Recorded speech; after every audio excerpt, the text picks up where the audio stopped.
untuk video kali ni Ali nak tunjuk dekat akak abang dengan kita punya fitting room daripada Utan King. Untuk kita punya fitting room ni kita ada pelbagai jenis warna. Kita ada warna hitam, kita ada warna kakis, hijau dan kita juga ada warna bateri. Okey, akak abang boleh sahaja pilih. Semua warna kita ni sangat cantik dan juga sangat menarik. Jom kita nak tunjuk dengan kita punya changing tent ni. Okey, jom. Akak abang yang mana yang belum ada dengan kita punya changing tent, akak abang kena beli dengan kita tau. Sebab apa? Kita punya changing tent ni keluasan dia ialah 120 dan dia punya tinggi ialah 190 tau. So akak abang yang mana kemah terlalu sempit, terlalu kecil, tak boleh nak solat dan tukar baju dekat bahagian dalam, wajib beli dengan kita punya changing tent dan letak sahaja di sebelah kemah dan boleh salin baju ataupun nak solat pun boleh juga.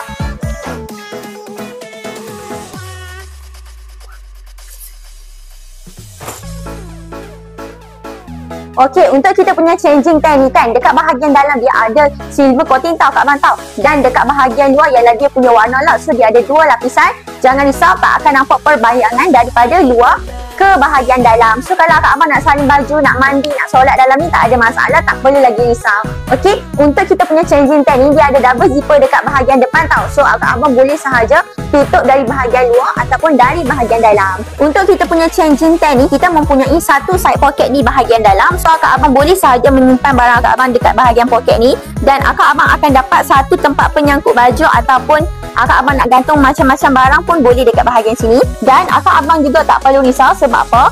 Kita punya changing tent ni ada window di bahagian belakang dan juga di bahagian atas tau. So, kalau akak abang beli dengan kita punya changing tent ni, tak perlu risau kalau duduk dekat bahagian dalam rasa panas ataupun rasa bahang. Kita ada window dan juga bahagian dalam ada silver coating. Okey, akak abang kalau yang mana yang belum ada, wajib beli sekarang tau. Untuk kita punya changing tent ni, kalau akak abang beli dalam live kita akan bagi satu storage bag, kita akan bagi satu set pancang dan juga kita akan bagi dekat akak abang manual book untuk cara tutup dia. Kalau akak abang tak tahu cara tutup dia, jangan lupa komen dekat bahagian bawah untuk part 2. Okey, bye-bye. See you akak abang dekat next video dia.